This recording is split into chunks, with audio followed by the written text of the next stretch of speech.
નમસ્કાર, આપ જોઈ રહ્યા છો ગુજરાતનો સૌથી લોકપ્રિય શો સીધા સંવાદ સાથે હું આપની સાથે મહેન્દ્ર। તો જનતાની થાળીમાંથી મોંઘવારીનો ડંખ આખરે ક્યારે ઓછો થશે? તહેવારો ટાણે જ ટાંકણા કરી રહ્યા છે ત્યારે જ ખાંડના ભાવમાં જે વધારો થઈ રહ્યો છે અને ભારત દુનિયાભરમાં ખાંડનો મોટો ઉત્પાદક હોવા છતાં પણ આજે દેશમાં 10 લાખ ટન કાચી ખાંડ વિદેશથી આયાત કરવાની મજબૂરી કેમ ઊભી થઈ? આ મુદ્દે કોંગ્રેસ અધ્યક્ષ મલ્લિકાર્જુન ખડગે 3 સીધા સવાલો છે સરકારને પૂછ્યા છે। આ સમગ્ર ચિત્રના 2 પાસા છે, જેમાં એક તરફ વિપક્ષ અને સામાન્ય જનતાનો આક્ષેપ છે કે સરકારી નીતિઓ અને ઇથેનોલ પોલિસીના કારણે ખાંડનો સ્ટોક તળિયે પહોંચ્યો છે અને જેનાથી માત્ર 3 જ મહિનામાં ખાંડ 19 રૂપિયા સુધી મોંઘી થઈ ગઈ છે। ત્યારે બીજી તરફ સરકારનું સ્પષ્ટ કહેવું છે કે હવામાનની પ્રતિકૂળ અસર, શેરડીના ઉત્પાદનમાં ઘટાડો અને તહેવારોની અચાનક વધેલી માંગ આ ભાવ વધારા માટે જવાબદાર છે। સરકારે દાવો કર્યો છે કે દેશમાં પૂરતો જથ્થો ઉપલબ્ધ છે અને સંગ્રહખોરી રોકવા સ્ટોક લિમિટ જેવા કડક નિયમો પણ લાગુ કર્યા છે। શું સરકારના આ આયાત અને નિયંત્રણના પગલાંથી બજારમાં કિંમતો કાબૂમાં આવશે કે પછી તહેવારોની મીઠાશ મોંઘવારીના કારણે કડવી રહેશે? તે સૌથી મોટો સવાલ છે। ત્યારે આ બધા વચ્ચે આપણે આવો જોઈએ ખાદ્ય સચિવ સંજીવ ચોપરાએ શું કહ્યું। So import prices of raw sugar are viable. We had a meeting, as I said, just before we have just half an hour back. I was meeting the industry, and the industry has worked out the economics. So even at the present elevated levels of prices of raw sugar in the world market, it will be viable for them to import, to process, and then to sell in the domestic market at levels much below the present prices which are prevailing in the market. ત્યારે આજ મુદ્દે આપણે ચર્ચા કરવી છે ને ચર્ચા કરવા માટે આપણી સાથે જોડાઈ ગયા છે ગ્રાહક અતુલ ગામેચી, રાજકીય વિશ્લેષક અમીશ દાતાવાલા, ભાજપ નેતા ઉર્વિશ કંથારિયા અને કોંગ્રેસ નેતા ડોક્ટર નિકુલ પટેલ। આપ ચારે મહાનુભાવોનું મંતવ્ય ન્યૂઝમાં સ્વાગત છે। અતુલભાઈ, આપનાથી શરૂઆત કરીશ। અતુલભાઈ, તહેવાર નજીક આવી રહ્યો છે અને ખાંડ છે તેના ભાવમાં વધારો થઈ રહ્યો છે, ત્યારે સામાન્ય પરિવાર છે, સામાન્ય પરિવારને જે બજેટ પણ ખોરવાઈ રહ્યું છે, કેવી અસર થઈ રહી છે પરિવારને? હું સામાન્ય પરિવારમાં છું, સાથે સામાન્ય જનતા સાથે કામ કરનારો વ્યક્તિ છું। ખાંડનો ભાવ તહેવારોના ટાઈમમાં વધે, સરકારનું એવું કહેવું છે કે તહેવારો આવે એટલે ખાંડનો ભાવ વધે, એટલે એક હાસ્યાસ્પદ આ વાત છે। બીજી બાજુ જોવા જઈએ તો તહેવારના કારણે ખાંડની માંગમાં વધારો થયો છે, ક્યાંક અટપટું લાગે છે। તહેવાર શું પહેલી વાર આવે છે? દર વર્ષે રક્ષાબંધન, દર વર્ષે દિવાળી, દર વર્ષે તહેવાર આવે છે। આ વર્ષે શું નવાઈના તહેવારો આવી રહ્યા છે? તો સરકાર આવું કહે છે કે તહેવારના કારણે ખાંડની માંગમાં ઉછાળો। સાથે જોવા જઈએ તો જે રીતને ઇથેનોલનો જથ્થો ડાયવર્ટ થતા ખાંડનો જથ્થો ઘટી ગયો, આ એક ચોખ્ખી કબૂલાત છે। બીજી વસ્તુ જે છે, ખાંડનો ભાવ કિલોએ 12 થી 17, 20 રૂપિયા વધી ગયો છે। આમ નાગરિકને અત્યારે પણ ચા પીવી મુશ્કેલ છે। હવે ચા પણ એની કડવી થઈ જશે, તહેવારો એના કડવા થઈ જશે। શેરડીના રસનો ઉપયોગ ઇથેનોલમાં થાય છે, એવું કહેવામાં હતું કે ઇથેનોલ વાપરવાથી પેટ્રોલ ડીઝલ સસ્તું થશે, પરંતુ ના પેટ્રોલ ડીઝલ સસ્તું થયું અને ઉપરથી લોકોની ગાડીઓ બગડવા માંડી। હજુ તો એવું જાણવા મળ્યું છે કે પેટ્રોલ ડીઝલના ભાવ પણ વધશે, સાથે ખાંડના ભાવ પણ વધવાના છે। અને ગોળ, જે આપણે ગરીબોનો ગોળ કહીએ, જે રોટલા સાથે કહીએ, એ ગોળનો ભાવ પણ વધી ગયો છે। એટલે સરકાર ખૂબ જ મોડી જાગી છે અને જોવા જઈએ તો ખાંડના ભાવ જે ભડકે બળ્યા છે, તો સરકારે જાગવાનું હોય છે। જનતા એક મતદાન કરે છે, સરકારને બેસાડે છે, સરકારની નીતિઓ જે છે સરકારે સંભાળવાની છે, એ નીતિઓ માટે જનતા જવાબદાર નથી થતી। એટલે સરકાર ક્યાંક ને ક્યાંક એવું કહે છે કે આ ભાવ અન્ય કારણો જે બતાવી રહ્યા છે, હાસ્યાસ્પદ કારણો, કે તહેવારોના કારણે ખાંડનો ભાવ વધ્યો છે। એટલે ક્યાંક સરકારે છેલ્લા વર્ષોથી શાસનમાં છે, જનતાને શું આપ્યું? પહેલા સસ્તું વસ્તુ શું આપ્યું? કોઈ જ નહીં। પેટ્રોલ લઈ લો, ડીઝલ લઈ લો, મોંઘવારીનો માર જોઈ લો, ગૃહિણીનું દર મહિને બજેટ ખોરવાય, ગેસના ભાવ વધી જાય। એટલે ક્યાંક સરકારની નીતિઓ જે છે એને ધ્યાન આપવાનું છે. બિલકુલ. અને આમ અતુલભાઈ, જનતા ખાંડ સાથે બિચારી અન્ય જે જીવન જરૂરી વસ્તુ છે, ગોળ હોય કે પછી મકાઈ હોય કે પછી ચોખા, એનો પણ ભાવ વધી ગયો છે. હું એ જ કહું છું કે આ સરકાર જ્યારે આવી ત્યારે કહેતી તમે મોંઘવારી 100 દિવસમાં હટાવીશું. મોંઘવારી તો હટી નહીં, ઉપરથી મોંઘવારી 1000 ગણી વધી ગઈ. એટલી જ બેરોજગારી છે, એટલું જ શિક્ષણ મોંઘું છે. એટલે સરકારની કોઈ નીતિઓ ચાલતી નથી. સરકાર કયા દરવાજાથી કામ કરે છે કોઈને ખબર પડતી નથી. વિપક્ષનો વાંધો કાઢે છે. એમને વિપક્ષ કોઈ જગ્યાએ નડતું જ નથી. સત્તામાં તમે છો, વિપક્ષનો આમાં વાંક જ નથી આવતો. બિલકુલ. એટલે જ્યારે શાસનમાં તમે બેઠા છો, જનતાએ તમને શાસનમાં બેઠાડે છે એક વિશ્વાસ સાથે, અને જ્યારે શાસનમાં આવવાનું હતું ત્યારે જ કહેતા હતા કે ગેસનો ભાવ ઉતારીશું, મોંઘવારી દૂર કરીશું, બેરોજગારી દૂર કરીશું, મોંઘું શિક્ષણ દૂર કરીશું, ખેડૂતોના જે અન્યાય થાય છે એમને ન્યાય અપાઈશું. પરંતુ આવું ક્યાંય થયું નહીં. હવે છેલ્લે જે રીતના તહેવારો અત્યારે આવી રહ્યા છે ભારતની અંદર, રક્ષાબંધન લઈ લો, નવરાત્રી લઈ લો, દિવાળી લો, ત્યારે ખાંડના ભાવમાં જે ઉછાળો થયો છે, અને 1-2 રૂપિયાનો નથી થયો, 15 થી 20-25 રૂપિયાનો ઉછાળો થશે. હજુ તો સ્ટાર્ટિંગ છે. સરકાર કે જો 3-4 મહિના પછી કંટ્રોલ થશે. કંટ્રોલ કરવાનું છે કે તમારે તમારી નીતિઓથી તમારે પહેલા કંટ્રોલ કરવાનું. બિલકુલ અતુલભાઈ, તમે નીતિઓમાં ક્યાંક પાછા પડ્યા છો. ખાંડના ભાવ 1.5 મહિનામાં ક્વિન્ટલે 1800 નો ઉછાળો થાય તો સરકારને ખબર નહીં પડે કે મહિનામાં આટલો ઉછાળો થયો છે, તો ક્યાંક પગલા લેવા જોઈએ. જી અતુલભાઈ, આપણે હું એક જ વસ્તુ એટલે ગરીબ અને મધ્યમ વર્ગ જે અત્યારે ચા 5 રૂપિયાની પહેલા કપમાં મળતી હતી, હવે નાના કપમાં મળે છે. હવે મને લાગે છે 5 રૂપિયાની ચા બંધ થશે, નાના કપમાં 10 રૂપિયાની ચા મળશે. એટલે ગરીબોની જે સરકાર ગરીબો માટે જે કામ કરે છે, મધ્યમ વર્ગ માટે, અને ખાંડ ગરીબ મધ્યમ બધાને વાપરવામાં આવે છે ખાંડ. એક નેતા એવું બોલ્યા કે ભારતની અંદર ડાયાબિટીસના દર્દીઓ વધી ગયા છે, એટલે ખાંડનો ઓછો વપરાશ થાય તો ડાયાબિટીસના દર્દીઓ ઓછા થાય. એટલે આવા મજાક જેવા જયારે તમે જનતા સામે મુદ્દા મૂકો છો, જનતાને બધી સમજ છે, જનતા બધું સમજી પણ રહી છે. જી અતુલભાઈ, પરંતુ એક વિશ્વાસ, સરકાર પર વિશ્વાસ રાખ્યો, ક્યાંક ને ક્યાંક મોંઘવારી ઓછી થશે, પરંતુ મોંઘવારી વધતી જાય છે. મોંઘવારી વધી રહી છે, અને જે ગ્રાહક છે, ગ્રાહકને પણ તકલીફ થઈ રહી છે, તમામ સામાન્ય જનતાને. અમીશભાઈ, આપના પાસે આવીશ. અમીશભાઈ, જે રીતે ખાંડ ઉત્પાદન જે છે એમાં નિકાસમાં અને ઉત્પાદનમાં વિશ્વમાં સૌથી જે બીજા નંબરે ભારત રહ્યું છે, પ્રથમ નંબરે જે બ્રાઝિલ છે, ત્યારે આ જ નિકાસ કરતો દેશ આજે આયાત કરવા મજબૂર બન્યો છે. શા માટે આવી પરિસ્થિતિનું નિર્માણ થયું, આપ કેવી રીતે જુઓ છો? બહુ સિમ્પલ ને સાદી વસ્તુ છે. આપણા દેશની જે ફોરેક્સની ડેફિસિટ છે, એ ડેફિસિટને કરપ કરવા માટેનું આ એક ટૂલ છે. આપણા દેશની અંદર જે વિદેશથી ક્રૂડ આપણે મંગાવીએ છીએ અને ક્રૂડમાં જે ભારતનું વિદેશી હુંડિયામણ વપરાય છે એ ના વપરાય, એટલે ભારતે બાયોફ્યુઅલને પેટ્રોલમાં મિક્સ કરી અને E20 એક ફોર્મ્યુલા ક્રિએટ કરી અને લોકોને આપ્યું. હવે E20 મલ્ટિપલ સોર્સથી બને છે બાયોફ્યુઅલ્સ. એમાં એક સોર્સ સુગર છે. ભારત સરકારના છેલ્લા 3 વર્ષના એમના જ આંકડા છે કે જે એક્સપોર્ટ હતું એ આ વર્ષે નીલ થઈ ગયું. કેમ નીલ થયું? કે જે સરપ્લસ હતું તે બાયોફ્યુઅલમાં વપરાવા લાગ્યું. સરકારનું કહેવું એવું છે કે જે સરપ્લસ હતું, જે એક્સપોર્ટ કરતા હતા, એ અમે પ્રપોર્શનેટલી મેનેજ કર્યું, અને મેનેજ કરવામાં સરકારના ટેન્ટેટિવલી $1.2 બિલિયન ફોરેક્સના બચી ગયા છે. એ અલ્ટિમેટલી આપણા દેશની જે ઇકોનોમી છે એને સ્ટ્રોંગ કરે છે. સરકારનો સ્ટેન્ડ પોઈન્ટ એવો છે. સામે સ્ટેન્ડ પોઈન્ટ બીજો એવો એક આવીને ઊભો રહે છે કે આજે આ મુદ્દો આપણે કેમ ચર્ચા કરી રહ્યા છે. તો એની પાછળ સરકારની નીતિ કે સરકારની લેક કરતા જે હું જોઉં છું એક રાજકીય પોઈન્ટ ઓફ વ્યૂથી, તો એ છે કે ભારતે એવું ડિક્લેર કર્યું કે અમે લોકો ખાંડ ડ્યુટી ફ્રી આયાત કરીશું, અને સામે પાકિસ્તાનની અંદર આપણી જે જરૂરિયાત છે એનાથી થોડો plus quantity stock as it is પડી રહ્યો છે. એટલે પાકિસ્તાનની સરકારને પાકિસ્તાનની જે ખાંડ મિલના એસોસિએશન છે એ લોકો એવું કીધું કે તમે ભારત જોડે નેગોશિએટ કરો અને આ સ્ટોક તમે એમને અપાવી દો. કેમ? તો કે હવે નેક્સ્ટ ડ્યુ છે, હવે વરસાદની સિઝન પૂરી થશે અને ફરી નવો પાક આવશે, તો આ જે એક્ઝિસ્ટિંગ સ્ટોક છે એનું શું કરવું? એ સ્ટોકને ક્યાં મૂકો?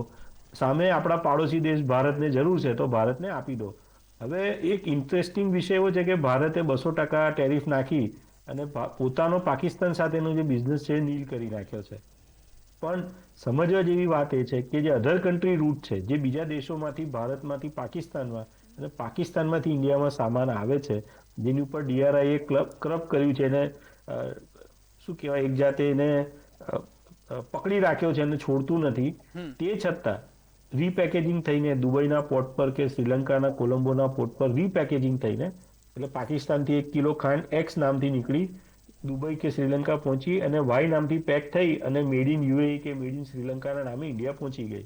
આવો ટ્રેડ બી થઈ રહ્યો છે. એની અંદર આપણે as a Indian we are in profit. આપણે લોકો અત્યાર સુધીમાં $10 બિલિયન માલ એક્સપોર્ટ કર્યો છે પાકિસ્તાનમાં, દુબઈ, સિંગાપુર, કોલંબો થ્રુ, અને સામે ઇન્ડિયાની અંદર એનો નહીં જેવો 500 મિલિયન જેવો માલ દુબઈ, સિંગાપુર, ઇન્ડોનેશિયા, શ્રીલંકાથી આવ્યો છે. જી રમેશભાઈ. એમાં મેજોરિટી ડ્રાયફ્રૂટ ને આ બધી વસ્તુઓ છે. આપણે જે અત્યારે શ્રાવણ મહિનામાં સિંધવ મીઠું ખાઈએ છીએ તે બધી વસ્તુ છે.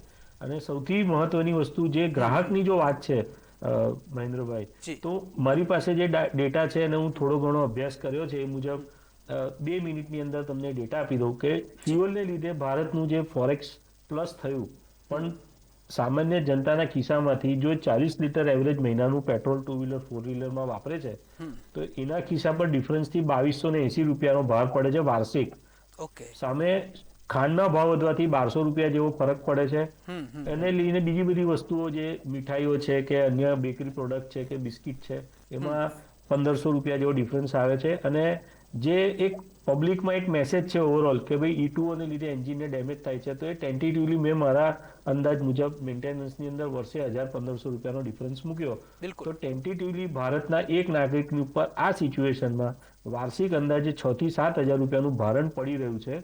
સરકારની ભલે કોઈ પણ નીતિ હોય, સરકારની કોઈ પણ વિદેશ નીતિ હોય, સરકારની ફોરેક્સને લઈને કોઈ પણ નીતિ હોય, પણ એકદમ સીધી લીટીમાં એવું કહું તો જે ઘરમાં એક 2 વ્હીલર ને એક 4 વ્હીલર છે અને એવરેજ એ લોકોનો ખર્ચો પેટ્રોલ પાછળ 480 લીટર 500 લીટરનો વાર્ષિક ખર્ચ છે, એ લોકોના ખિસ્સા પર સીધું વાર્ષિક ₹6,000 ભારણ વધ્યું છે. બિલકુલ. સરકારની નીતિ લોકોને કઈ રીતે હેલ્પ કરી રહી છે એ સમજવામાં હું મિઝરેબલી ફેલ થઈ રહ્યો છું. મને નથી ગળે ઉતરી રહ્યું. સરકાર કોઈ પણ કારણ આપે, અલ્ટિમેટલી બધી જ પોલિસી, બધી જ નીતિઓ, સરકારનો અભિગમ પબ્લિકની, સામાન્ય જનતાની, ભારત દેશના નાગરિકની સુખાકારીનો હોવો જોઈએ. એ સિવાય કશું નહીં. ભારત દેશના નાગરિકના ખિસ્સામાંથી જો ₹6,000 વર્ષે ઓછા થઈ રહ્યા છે ફક્ત મીઠાઈ, ખાંડ અને પેટ્રોલ મેન્ટેનન્સ સાથે, તો સરકારે આની પર કંઈક એવું વિચારવાની જરૂર છે કે આ ₹6,000 ભારણ ઘટે. જી રમેશભાઈ. જી ઉર્વિશભાઈ, આપણા પાસે આવીશ કે જે રીતે વિપક્ષે આક્ષેપ લગાવ્યો છે કે જે મીઠાશ છે સરકારી નીતિની કડવાશના કારણે આ મીઠાશ છે પણ છીનવાઈ ગઈ છે. આપનું સ્પષ્ટીકરણ. સમગ્ર વાતમાં થોડી અતિશયોક્તિ વધારે જણાય છે.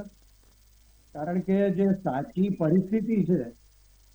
પરિસ્થિતિ છે એમાં એવું છે કે આ વર્ષે વરસાદની અનિયમિતતાઓને કારણે શેરડીનો પાક ધાર્યા કરતા ઓછો છે. સામે માંગ એવી વધી છે, તહેવારો આવી રહ્યા છે, એટલે જે ડિમાન્ડ સપ્લાય જે ગેપ જે છે એ થોડોક વધ્યો છે અને પરિણામે એની અસર ઉપર જોવા મળેલી.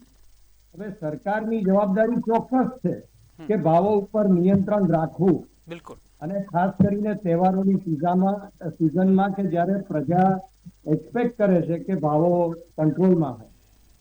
હવે એ દિશામાં સરકારે એ વિચાર્યું કે આના માટે શું થઈ શકે, તો 2 મુદ્દા બહાર આવ્યા કે વરસાદની પરિસ્થિતિને કારણે, ઓછી આવકને કારણે કેટલાક લોકોએ સંગ્રહખોરી કરવાનું ચાલુ કર્યું. જે સરકારના ધ્યાનમાં આવતા એની સામે પગલાં લેવાનું શરૂઆત કર્યું, એના નિયમો બનાવ્યા, એની રેટ શરૂ થઈ છે અને એ સંગ્રહખોરી નિયંત્રણમાં આવે એ સરકારનું પહેલું ડિઝાસ્ટર મેનેજમેન્ટ સ્ટેપ. બીજું કે જે ગેપ છે એની સામે એટલો સપ્લાય પણ ઉભો કરવાનો છે, ગેપ ફુલફિલ કરવાનો છે. એના માટે ખાંડ જ્યાંથી પણ શક્ય હોય ત્યાંથી આયાત કરીને પણ અત્યારે માર્કેટમાં ભાવની સ્ટેબિલિટી જાળવવા માટે સરકાર પ્રયત્ન કરી. એટલે બેઝિક એની અસર અત્યારના એવી જોવા મળે છે કે એક હાઉસહોલ્ડ ઉપર, એક કુટુંબ કે 4 વ્યક્તિનું કુટુંબ છે તો એનો 25 થી 30 ગ્રામ રોજનો ખાંડનો વપરાશ હોય છે. એટલે મહિને 3 કિલો ખાંડનો વપરાશ. તો જે ડાયરેક્ટ હાઉસહોલ્ડ વપરાશ છે એમાં 30 થી 40 રૂપિયા એ મહિને એમાં ફરક પડવાનો.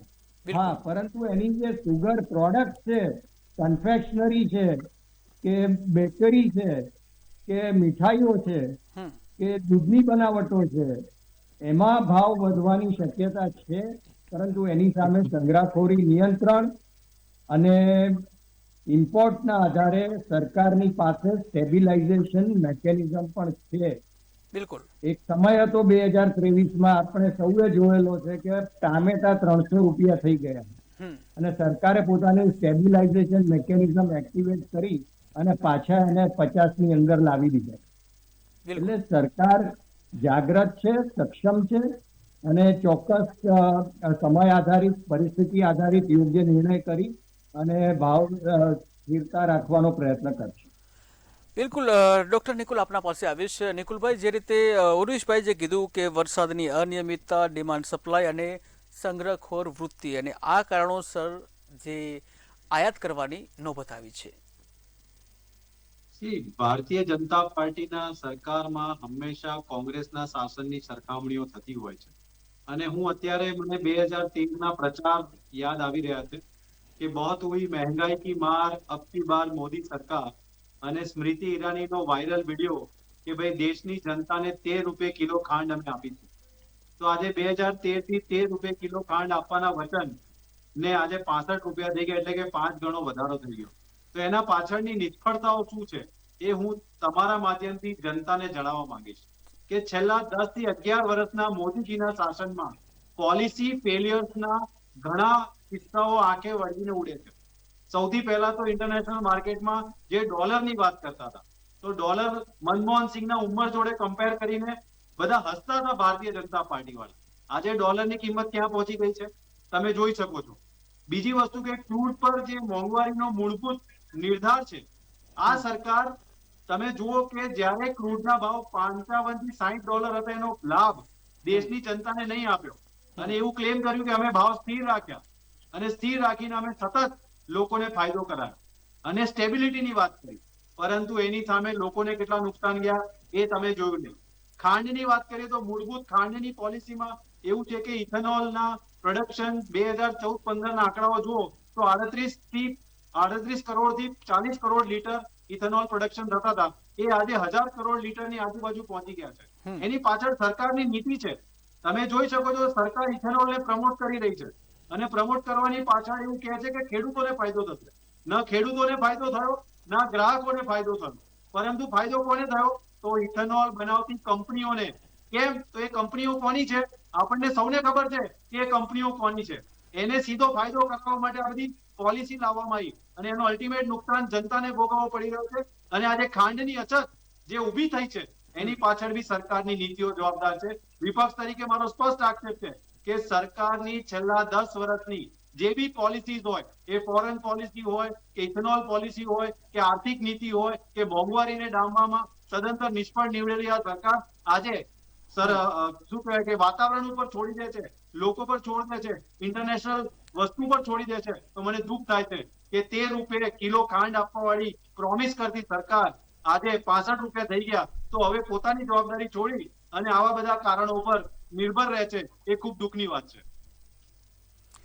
બિલકુલ. અને જે ઉર્વિશભાઈ આપણા પાસે આવીશ કે આપે જે જણાવ્યું એ કારણો છે, સાથે જ જો આપણે વાત કરું તો ડેટામાં 2023 અને 24 વાળું જે વર્ષ છે એમાં પણ જે નિકાસ છે, આપણી નિકાસ બહુ જ ઓછી થઈ ગઈ હતી. 1 લાખ ટન જેટલી જ આપણી નિકાસ હતી. શું એ વખતે પણ આપે જે કારણો જણાવ્યા એ જ જવાબદાર હતા કે અન્ય કોઈ કારણો?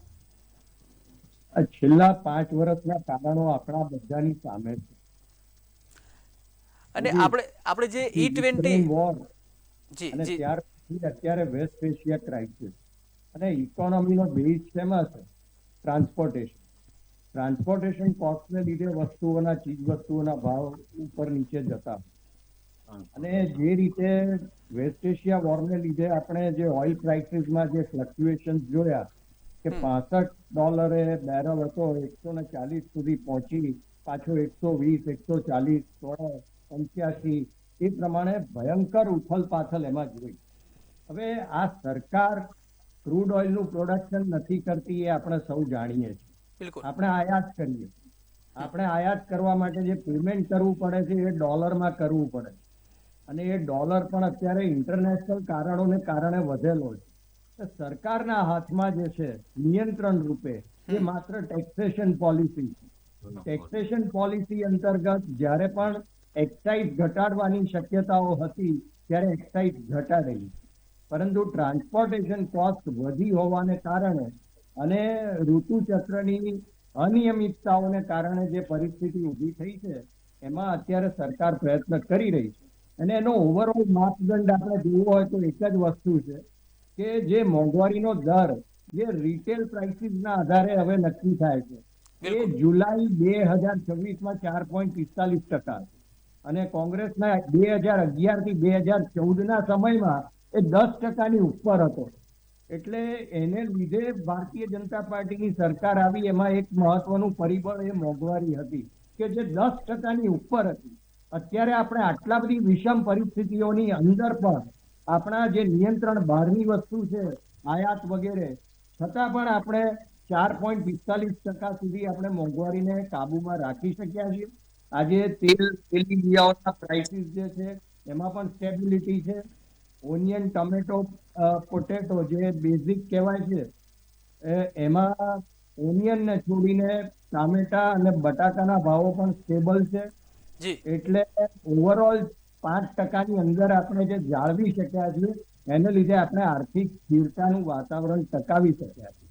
ક્યાંક છે ભાવ વધારા ચોક્કસ અને ઇકોનોમીમાં એ સ્વાભાવિક વસ્તુ છે, એમાં કોઈ એને કોઈ રાજકીય સ્વરૂપ એને કોઈ આપવાનો કોઈ એંગલ જ નથી અત્યારે. કારણ કે આપણે સૌ જાણીએ છીએ કે જે વરસાદની અનિયમિતતા છે એ ભાજપ કે કોંગ્રેસના હાથમાં નથી. અને બિલકુલ, ઇથેનોલની બાબતે તો ઇથેનોલ જે છે એ પ્રેક્ટિસ વર્લ્ડ ઓવર છે. ભારતમાં એનો આવિષ્કાર નથી થયો. અમેરિકામાં સૌથી વધારે ઇથેનોલ પ્રોડ્યુસ થાય છે અને વપરાય છે. બ્રાઝિલમાં વપરાય છે, યુરોપમાં વપરાય છે, રશિયામાં વપરાય છે. તો આપણે ત્યાં પણ ઇથેનોલની પ્રેક્ટિસ શરૂ કરી છે, પણ શેરડીનું કમ્પોનન્ટથી એનાથી માર્કેટમાં એની અસર વિપરીત ના થાય એ માટે એનું લિમિટેડ રાખ્યું છે. અને અન્ય એગ્રીકલ્ચર પ્રોડક્ટથી પણ જી. ઇથેનોલ બની શકે છે. બિલકુલ બિલકુલ. એટલે મકાઈ છે, જે અડધા ચોખા જે છે, અન્ય બીજી મોરિંગા છે, એમાંથી પણ ઇથેનોલ બને છે. એટલે શેરડી બધી ઇથેનોલથી બને છે અને એને લીધે ભાવ વધી ગયા, 1000 ગણા ભાવ થઈ ગયા. એટલે અતિશયોક્તિ બતાવી, પ્રજાને ગુમરાહ કરી અને વાતાવરણને ડોળવાનો કે રાજકીય વાતાવરણને ડોળવાનો પ્રયત્ન જી, કરે જી, છે, ઉર્વિશભાઈ, એ જી. જનમાનસ બહુ સારી રીતે સમજે છે. બિલકુલ બિલકુલ. એટલે ઉર્વિશભાઈ, કોંગ્રેસ 12 જી વર્ષથી સત્તાની જી. બહાર છે. જી બિલકુલ. અમીશભાઈ પાસે આપણે જશું. અમીશભાઈ, જે રીતે ઉર્વિશભાઈ જે વાત કરી, જે કારણો જે આપ્યા છે ખાંડનું જે કહી શકાય મોંઘો થવાના, આ સાથે જે કહી શકાય કે ઇથેનોલ જે પોલિસી છે, ઇથેનોલ કેમ કે એનામાં પણ શેરડી છે એનો ઉપયોગ થાય છે, તો શું ઇથેનોલના કારણે આ શેરડીના ભાવમાં વધારો થયો છે અને આપણી જે નિકાસ છે ઘટી છે? આપ શું માનો છો? ડેફિનેટલી ઇથેનોલને લીધે આજે દેશની આઉટગોઈંગ ઇકોનોમી જે કહેવાય એમાં ઇમ્પેક્ટ પોઝિટિવ આવી છે, પણ ઇન્ટરનલ ઇકોનોમી ઉપર એની શું અસર આવી છે મેં આપને અગાઉ કીધું. ટેન્ટેટિવલી 6 થી 7 હજાર રૂપિયાનો દરેક વ્યક્તિના ખિસ્સા પર ભાર પડી રહ્યો છે. એમાં કોઈ ડાઉટ નથી. નીતિ આયોગના ડેટા છે, નીતિ આયોગના જ રિસન્ટ નંબર્સ છે, એના જ કમ્પેરિઝનથી આ ડેટા હું આપની સાથે શેર કરી રહ્યો છું. બિલકુલ. બીજો સવાલ રહ્યો કે ખરેખર મોંઘવારીની સ્થિતિ શું છે, કે કઈ રીતે મોંઘવારીને કેલ્ક્યુલેટ કરવી. તો આપણે બેંકમાં પાછળમાં જઈએ તો ભાજપ સરકારે મોંઘવારી ગણવાના પેરામીટરમાં ધરમૂળ ચેન્જીસ કર્યા છે. જી ટોપથી બોટમ સુધી ચેન્જીસ કર્યા છે અને પેરામીટર એવી રીતે ગોઠવ્યા છે કે એની અંદર ઘણી બધી એવી ગ્રે એરિયા છે કે જેને આપણે ક્વેશ્ચન કરી શકીએ એમ છે. એટલે મોંઘવારીની ઓવરઓલ વાત કરીએ તો એ આખો ડિબેટનો વિષય અલગ થઈ જશે. બિલકુલ. અને ટૂંકમાં બતાવશો, આપણો સમય પણ ઓછો છે. જી ટૂંકમાં. જી, હું એ બાબત માટે સહમત નથી થઈ રહ્યો કોઈ રીતે કે ભાજપ સરકારમાં મોંઘવારી ઘટી છે. ભાજપ સરકારમાં મોંઘવારી વધી છે, સામે સુખાકારી વધી છે. બિલકુલ. જે કામ પહેલા 5 મિનિટમાં થતું હતું હવે 2 મિનિટમાં થાય છે. એટલે time is equal to money, money is equal to ટાઈમના બિલકુલ. બેસિક ફંડા પર ભાજપ સરકારે બહુ સારું કામ કર્યું છે એવું કહી શકાય. જી પણ જી પ્રત્યક્ષ રીતે ખિસ્સામાંથી પૈસા વધારે વપરાઈ રહ્યા છે, બિલકુલ. એનો જવાબ ભાજપ સરકાર પાસે આજે પણ નથી, આવું મારું સ્પષ્ટ માનવું છે. બિલકુલ. ડૉક્ટર નિકુલ, આપના પાસે આવીશ કે જે રીતે ઉર્વિશભાઈ જે કારણો છે આપ્યા, આ સાથે જ જે આપણે જે ઇથેનોલ પોલિસી છે એમાં પણ શેરડીનો મોટા પાયે જે ઉપયોગ કરવામાં આવે છે ત્યારે એના લીધે પણ શોર્ટેજ થઈ હોઈ શકે છે. આપ આ બાબતે શું માનો છો અને ટૂંકમાં પ્રતિક્રિયા આપશો, છેલ્લી 1 મિનિટ. જ્યાં સુધી મારા જ્ઞાનમાં છે ત્યાં સુધી રિન્યુએબલ એનર્જીની જ્યારે વાત કરવામાં આવે તો સૌથી પહેલા ખાવા માટે એનો ઉપયોગ થવો જોઈએ અને ત્યારબાદ વધે એના ઉપર તમારે એના ફ્યુલ કે એનર્જીના વપરાશ થવા જોઈએ એવું સ્પષ્ટ જોગવાઈ ઇન્ટરનેશનલ લેવલ ઉપર કરવામાં આવી છે. અને જો ઉર્વિશભાઈ એવું કહેતા હોય કે કોંગ્રેસ ખોટી રીતે બૂમાબૂમ કરે છે તો હું તો એટલું જ કહીશ કે હોલસેલ પ્રાઇસ ઇન્ડેક્સમાં ક્રૂડ અને ક્રૂડના બેઝ ડોલર આ બધું જ જો તમે મિશ્રણ કરો તો સરકારની બધી જ નીતિઓના ફેલિયરના લીધે સીધો ભોગ જનતા બની રહી છે એવો મારો સ્પષ્ટ આક્ષેપ છે. બિલકુલ. તો હાલ સમયનો અભાવ છે. અતુલભાઈ, અમીશભાઈ, ઉર્વિશભાઈ અને નિકુલભાઈ, આપ ચારે અમારી સાથે જોડાયા. આપ ચારેનો આભાર. તો દર્શક મિત્રો, સરકાર ગમે તેટલા ખુલાસા કરે કે ઇથેનોલ નીતિથી ખાંડના ભાવ વધ્યા નથી, પરંતુ બજારનું કડવું સત્ય છે કે સામાન્ય જનતા આજે પીસાઈ રહી છે. જો ભારત નિકાસકારમાંથી આયાતકાર બની જાય છે તો તે નીતિઓની સ્પષ્ટ નિષ્ફળતા કહી શકાય. માત્ર સ્ટોક લિમિટ બાંધવાથી કે આયાત ડ્યુટી ઘટાડવાથી કાગળ પર આશ્વાસન મળશે, પરંતુ જનતાના ખિસ્સાનો બોજ નહીં ઘટે. સરકારે તાત્કાલિક કડક પગલાં ભરી કાળાબજારી અટકાવવી પડશે, નહીં તો તહેવારોની મીઠાશ મોંઘવારીની કડવાશમાં હોમાઈ જશે. સીધા સમાજમાં હાલ બસ આટલું જ. નવા ટોપિક સાથે ફરી મળીશું. મને રજા આપશો. નમસ્કાર.